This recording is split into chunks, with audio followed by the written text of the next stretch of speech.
آخر کیوں قیامت والے دن سورج اور چاند کو جہنم میں ڈالا جائے گا؟ حضرت حسن بصری رحمت اللہ علیہ بیان کرتے ہیں، ابو ہریرہ رضی اللہ تعالی عنہ نے ہمیں رسول اللہ صلی اللہ علیہ وآلہ وسلم سے حدیث بیان کی۔ آپ صلی اللہ علیہ وآلہ وسلم نے فرمایا، روز قیامت سورج اور چاند کو لپیٹ کر جہنم میں پھینک دیا جائے گا۔ اس پر حسن رحمت اللہ علیہ نے عرض کیا، ان کا کیا گناہ ہے؟ انہوں نے فرمایا، بسم اللہ الرحمن الرحیم۔ نبی کریم صلی اللہ علیہ وآلہ وسلم نے فرمایا، سورج اور چاند اللہ تعالیٰ کی نشانیوں میں سے دو نشانیاں ہیں، کسی کی موت و حیات سے ان میں گرہن نہیں لگتا، اس لیے جب تم گرہن دیکھو تو اللہ کی یاد میں لگ جایا کرو۔ اس لیے نبی کریم صلی اللہ علیہ وآلہ وسلم کے زمانہ میں سورج گرہن ہوا تو نبی کریم صلی اللہ علیہ وآلہ وسلم نے لوگوں کے ساتھ اس کی نماز پڑھی۔ آپ نے بہت لمبا قیام کیا، اتنا طویل کہ سورہ بقرہ پڑھی جا سکے، پھر طویل رکوع کیا، رکوع سے سر اٹھا کر بہت دیر تک قیام کیا۔ یہ قیام پہلے قیام سے کچھ کم تھا۔ پھر آپ نے دوسرا طویل رکوع کیا، یہ رکوع طوالت میں پہلے رکوع سے کچھ کم تھا۔ پھر سر اٹھایا اور سجدہ کیا، پھر دوبارہ قیام کیا اور بہت دیر تک حالت قیام میں رہے۔ یہ قیام پہلی رکعت کے قیام سے کچھ کم تھا۔ پھر طویل رکوع کیا، یہ رکوع پہلے رکوع سے کچھ کم طویل تھا۔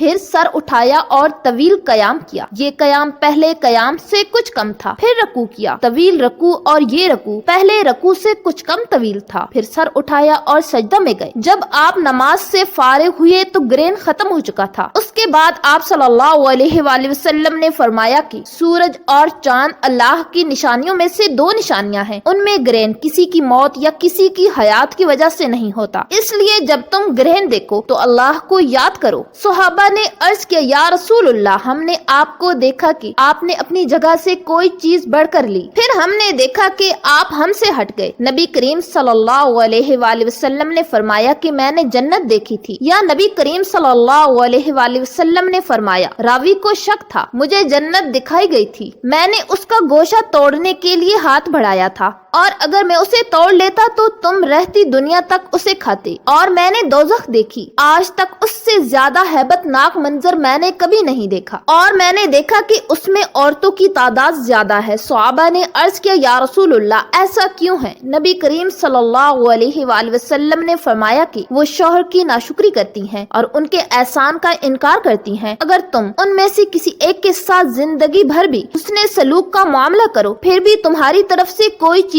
اس کے لیے ناگوار گزری، تو کہہ دے گی کہ میں نے تو تم سے کبھی بھلائی دیکھی ہی نہیں، اور بے شک یہ اللہ تعالیٰ کی قدرت کی نشانیاں ہیں، یہ ظاہر کرنے کے لیے کہ جو قادر مطلق اللہ تعالیٰ سورج سے روشنی دیتا ہے اور چاند سے چاندنی دیتا ہے، وہی اللہ تعالیٰ ان کو ماند کر دینے پر بھی قادر ہے۔ رسول اللہ صلی اللہ علیہ وآلہ وسلم کے زمانے میں آپ صلی اللہ علیہ وآلہ وسلم کے صاحبزادے حضرت ابراہیم رضی اللہ عنہ کے انتقال کے بعد سورج گرہن ہو گیا۔ اس زمانے میں لوگوں کا خیال یہ تھا کہ سورج گرہن کسی بڑے آدمی کی وفات یا پیدائش کی وجہ سے ہوتا ہے، جیسا کہ ابھی آپ صلی اللہ علیہ وآلہ وسلم کے بیٹے کی وفات پر ہوا، تو آپ صلی اللہ علیہ وآلہ وسلم نے اس عقیدے کی نفی فرمائی۔ بخاری شریف میں ہے، حضرت ابو بردہ حضرت ابو موسیٰ رضی اللہ عنہ سے روایت کرتے ہیں، انہوں نے بیان کیا کہ سورج گرہن ہوا تو نبی صلی اللہ علیہ وآلہ وسلم اس طرح گھبرائے ہوئے کھڑے ہوئے جیسے قیامت آ گئی۔ آپ صلی اللہ علیہ وآلہ وسلم مسجد میں آئے اور طویل ترین قیام و رکوع اور سجود کے ساتھ نماز پڑھی کہ اس سے پہلے آپ صلی اللہ علیہ وآلہ وسلم کو ایسا کرتے ہوئے نہیں دیکھا تھا، اور آپ صلی اللہ علیہ وآلہ وسلم نے فرمایا کہ یہ نشانیاں ہیں جو اللہ بزرگ و برتر بھیجتا ہے، یہ کسی کی موت اور حیات کے سبب سے نہیں ہوتا، بلکہ اللہ تعالیٰ اس کے ذریعے اپنے بندوں کو ڈراتا ہے۔ جب تم اس کو دیکھو تو ذکر الہی اور دعا و استغفار کی طرف دوڑو۔ لہٰذا چاند گرہن اور سورج گرہن کے وقت ہمیں تعلیمات نبوی صلی اللہ علیہ وآلہ وسلم کے مطابق اللہ تعالیٰ کی طرف متوجہ ہو کر نماز، دعا اور استغفار میں مشغول ہونا چاہیے۔ باقی چاند گرہن اور سورج گرہن کی وجہ سے عام انسانوں یا حاملہ خواتین پر مختلف قسم کے اثرات پڑنے سے متعلق جتنے بھی من گھڑت وہم اور وسواس عوام میں مشہور ہیں، ان کی شریعت میں کوئی اصل نہیں ہے، وہ صرف اور صرف لوگوں کی پھیلائی ہوئی من گھڑت باتیں ہیں، اس لیے سورج یا چاند گرہن کے وقت ایسی باتوں کی طرف دھیان دینے کی بجائے نماز اور استغفار و دعا کی طرف توجہ دینی چاہیے۔ عائشہ رضی اللہ عنہا بیان فرماتی ہیں کہ کچھ لوگوں نے نبی کریم صلی اللہ علیہ وآلہ وسلم سے کاہنوں کے متعلق سوال کیا۔ نبی کریم صلی اللہ علیہ وآلہ وسلم نے فرمایا کہ ان کی کسی بات کا اعتبار نہیں۔ ایک صاحب نے کہا کہ یا رسول اللہ، یہ لوگ بعض ایسی باتیں بیان کرتے ہیں جو صحیح ثابت ہوتی ہیں۔ بیان کیا کہ اس پر نبی کریم صلی اللہ علیہ وآلہ وسلم نے فرمایا کہ یہ صحیح بات وہ ہے جسے شیطان فرشتوں سے سن کر یاد رکھ لیتا ہے اور پھر اسے مرغی کے کٹ کٹ کرنے کی طرح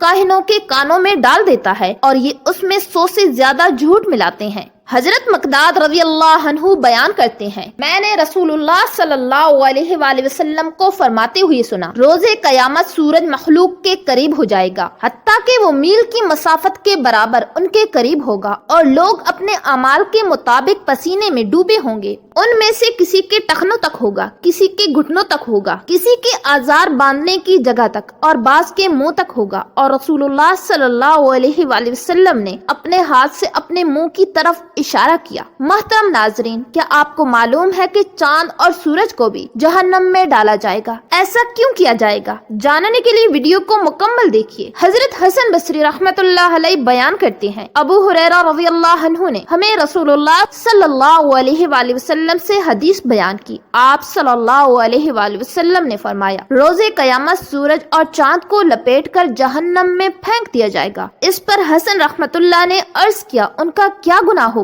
انہوں نے فرمایا، میں تمہیں رسول اللہ صلی اللہ علیہ وآلہ وسلم سے حدیث بیان کر رہا ہوں۔ تب حسن بصری رحمت اللہ خاموش ہو گئے۔ اس کا جواب یہ ہے کہ انہیں دوزخ میں ڈالنا بطور سزا نہیں، بلکہ سورج اور چاند کی پرستش کرنے والوں کی مذمت اور ان کو رسوا کرنے کے لیے انہیں دوزخ میں ڈالا جائے گا کہ دیکھو، جن کو تم خدا سمجھتے تھے اور جن کی پرستش کرتے تھے، تم کو عذاب سے بچانا تو درکار، آج وہ خود دوزخ میں پڑے ہیں اور خود کو دوزخ سے نہیں نکال سکتے۔ حضرت علامہ مفتی احمد یار خان نعیمی رحمت اللہ علیہ لکھتے ہیں کہ چاند اور سورج عذاب پانے کے لیے دوزخ میں نہیں جائیں گے، بلکہ اپنے پجاریوں کو عذاب دینے جائیں گے۔ ان کی گرمی عذاب کی گرمی سے مل کر عذاب کو دوبالا کر دے گی۔ دیکھو، دوزخ میں عذاب دینے کے لیے فرشتے بھی تو ہوں گے، مگر وہ عذاب پانے کے لیے وہاں نہیں گئے، بلکہ عذاب دینے کے لیے ہوں گے۔ نیز چاند اور سورج نور ہیں، اور نور کو نار تکلیف نہیں دیتی۔ دیکھو، مومنین گنہگاروں کو نکالنے کے لیے دوزخ میں جائیں گے، مگر بالکل تکلیف نہ پائیں گے۔ روایت میں ہے، صحابہ کرام رضی اللہ تعالی عنہم نے عرض کیا، یا رسول اللہ، کیا ہم قیامت کے دن اپنے رب کو دیکھیں گے؟ نبی کریم صلی اللہ علیہ وآلہ وسلم نے دریافت فرمایا کہ کیا تم کو سورج اور چاند دیکھنے میں کچھ تکلیف ہوتی ہے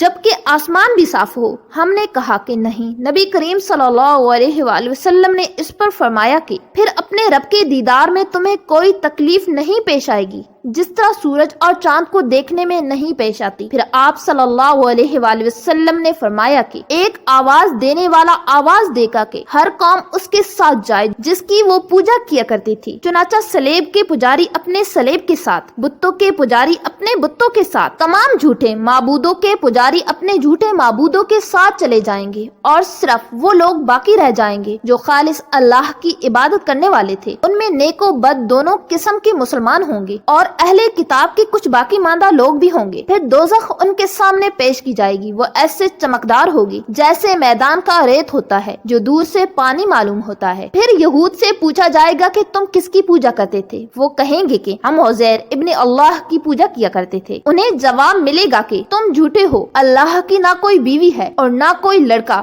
تم کیا چاہتے ہو؟ وہ کہیں گے کہ ہم پانی پینا چاہتے ہیں کہ ہمیں اس سے سیراب کیا جائے۔ ان سے کہا جائے گا کہ پیو۔ وہ اس چمکتی ریت کی طرف پانی جان کر چلیں گے، اور پھر وہ جہنم میں ڈال دیے جائیں گے۔ پھر نصارہ سے کہا جائے گا کہ تم کس کی پوجا کرتے تھے؟ وہ جواب دیں گے کہ ہم مسیح ابن اللہ کی پوجا کرتے تھے۔ ان سے کہا جائے گا کہ تم جھوٹے ہو، اللہ کی نہ بیوی تھی اور نہ کوئی بچہ، اب تم کیا چاہتے ہو؟ وہ کہیں گے کہ ہم چاہتے ہیں کہ پانی سے سیراب کیے جائیں۔ ان سے کہا جائے گا کہ پیو ان کو بھی اس چمکتی ریت کی طرف چلایا جائے گا اور انہیں بھی جہنم میں ڈال دیا جائے گا، یہاں تک کہ وہی باقی رہ جائیں گے جو خالص اللہ کی عبادت کرتے تھے۔ نیک و بد دونوں قسم کے مسلمان، ان سے کہا جائے گا کہ تم لوگ کیوں رکے ہوئے ہو جبکہ سب لوگ جا چکے ہیں؟ وہ کہیں گے ہم دنیا میں ان سے ایسے وقت جدا ہوئے کہ ہمیں ان کی دنیاوی فائدوں کے لیے بہت زیادہ ضرورت تھی، اور ہم نے ایک آواز دینے والے کو سنا ہے کہ ہر قوم اس کے ساتھ ہو جائے جس کی وہ عبادت کرتی تھی، اور ہم اپنے رب کے منتظر ہیں۔ بیان کیا کہ پھر اللہ جبار ان کے سامنے اس صورت کے علاوہ دوسری صورت میں آئے گا جس میں انہوں نے اسے پہلی مرتبہ دیکھا ہوگا، اور کہے گا کہ میں تمہارا رب ہوں۔ لوگ کہیں گے کہ تو ہی ہمارا رب ہے، اور اس دن انبیاء کے سوا اور کوئی بات نہیں کرے گا۔ پھر پوچھے گا کیا تمہیں اس کی کوئی نشانی معلوم ہے؟ وہ کہیں گے کہ ساق پنڈلی۔ پھر اللہ تعالیٰ اپنی پنڈلی کھولے گا اور ہر مومن اس کے لیے سجدے میں گر جائے گا، صرف وہ لوگ باقی رہ جائیں گے جو دکھاوے اور شہرت کے لیے اسے سجدہ کرتے تھے۔ وہ بھی سجدہ کرنا چاہیں گے لیکن ان کی پیٹھ تختے کی طرح ہو کر رہ جائے گی۔ پھر انہیں پل پر لایا جائے گا۔ ہم نے پوچھا یا رسول اللہ پل کیا چیز ہے؟ آپ صلی اللہ علیہ وآلہ وسلم نے فرمایا وہ ایک پھسلوا گرنے کا مقام ہے، اس پر سنسنیاں ہیں، آنکڑے ہیں، چوڑے چوڑے کانٹے ہیں، ان کے سرخمدار سعدان کے کانٹوں کی طرح ہیں جو نجد کے ملک میں ہوتے ہیں۔ مومن اس پر پلک مارنے کی طرح، بجلی کی طرح، ہوا کی طرح تیز رفتار گھوڑے اور سواری کی طرح گزر جائیں گے۔ ان میں بعض تو صحیح سلامت نجات پانے والے ہوں گے اور بعض جہنم کی آگ سے جلس کر بچ نکلنے والے ہوں گے،